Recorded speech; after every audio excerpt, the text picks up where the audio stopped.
Bukas ng muli sa mga motorista ang National Highway sa Barangay Bagan, Gindulungan, Maguindanao.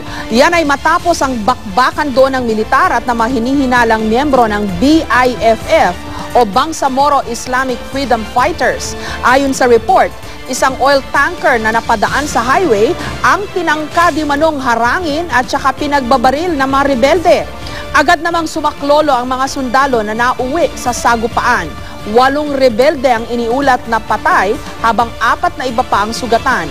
Isang improvised explosive device naman ang natagpuan sa lugar na agad ding pinasabog.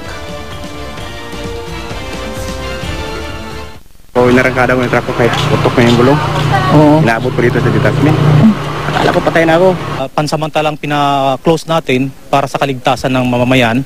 Pero pina-open din natin to at around 12:55 pina-open na natin to na pwedeng daanan ng mga civilians.